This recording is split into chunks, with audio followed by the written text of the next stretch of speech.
What's the name? Yeah. Be kind always. Time. Nice kayong shoes na time.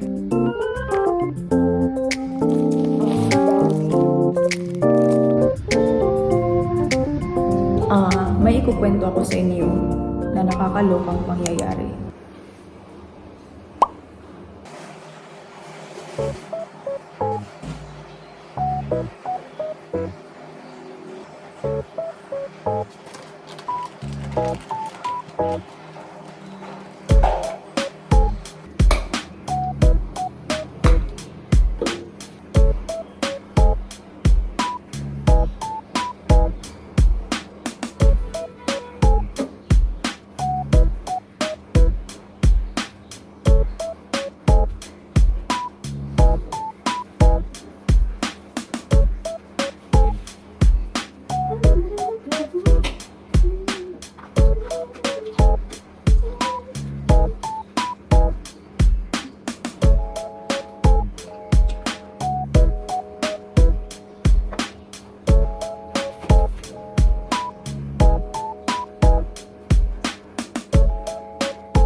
Hi guys, happy Sunday. Diba, ang bilis ng panahon, Sunday na naman ulit. And by the way, I am walking again to my friend's house. So ayan. This is my outfit. Ting ting ting ting ting.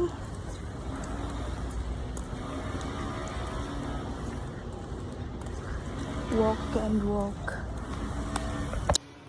Oh, ganda ng lighting dito.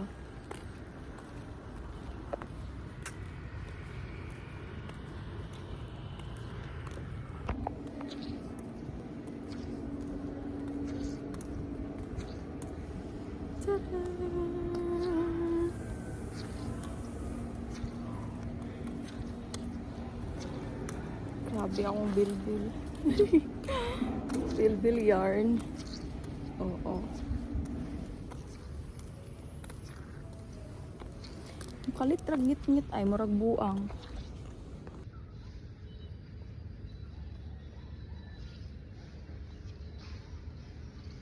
What's the name of this again? Huh? This one, what's the name? Yeah. I remember. I remember.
this one.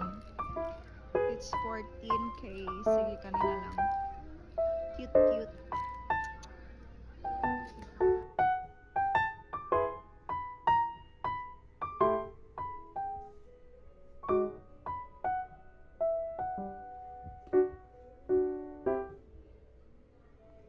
Jai, mga nice kayong shoes, Jai. Is 223.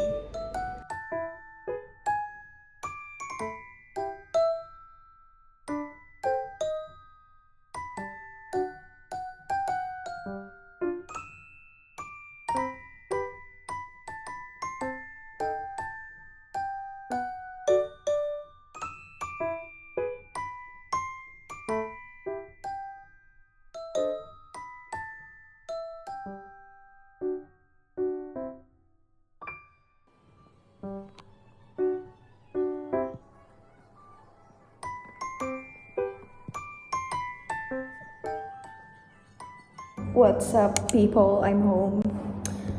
Okay, so I have here a comb from my Vietnamese friend. Ayan. This is what we ate earlier.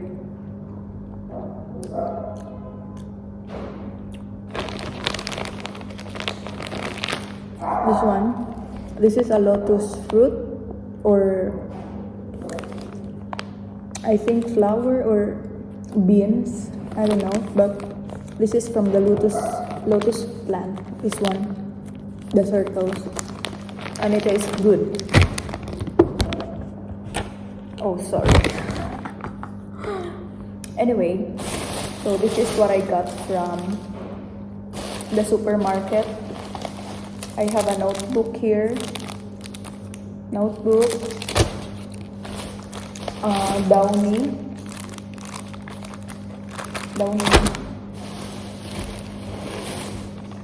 tongue scraper, para ma-alis yung ito. Kasi this is one of the causes of bad breath. And then I have this one, ano to? Oil cleanser and micellar water. What else? I have facial tissue, and then hand tissue,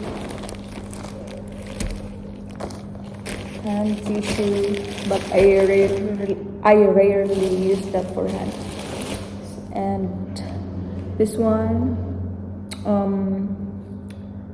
para milk siya, pero ito, soy milk, pasta, cheese, another milk, cow milk, and spaghetti sauce. That's all I bought.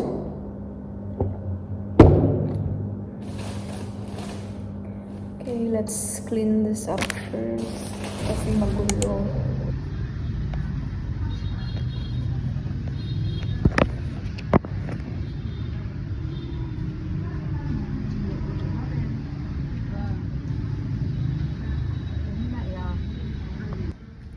Ito yung mga binili ko, kunti lang pero mabigat. Yeah, mostly pipino, potatoes, carrot, bombay, and ahos. May ikukwento ako sa inyo. Na nakakalokang pangyayari. So before we start with that, side story muna guys. So kami kasi ni Lian is hindi pa kami kasal. And we are living together, as you can see naman sa aming mga videos, sa aking videos usually. So ganun na nga. So hindi kami kasal and we are living together. Ngayon, yung law kasi dito, one of the laws here in Vietnam is, hindi kayo pwedeng mag-live-in pag hindi pa kayo kasal. In short, bawal jud mag-live-in, yeah. So kami is live-in na kami for 1 year and a half. Yeah, 1 year and a half. Siyempre, nasa isip naman namin yung pagpapakasal, of course, di ba? But we have priorities right now, so hindi na muna yun. Maybe next 10 years. But anyway, so ganito yung nangyari, guys. Pinapabayad kami ng pulis dito ng almost 9,000 pesos. Yes, 9,000. Ewan ko kung anong maging reaction ko, pero ang laki kasi ng 9,000 pesos, di ba?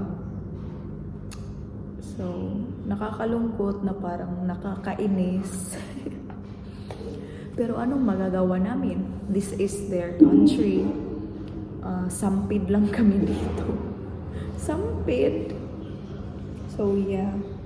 So, we have to follow their rules kasi nandito tayo sa bansa nila. And, ayun na nga. To make the long story short, binayaran namin yung 9,000.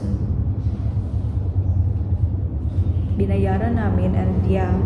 So, actually, long story pa talaga to kasi madami pang mga nangyari. But, that's all for now. Yan lang muna yung sasabihin ko. And I think I'm gonna end the vlog na. Thank you guys for watching. I hope you like and subscribe to my channel for more videos. Bye!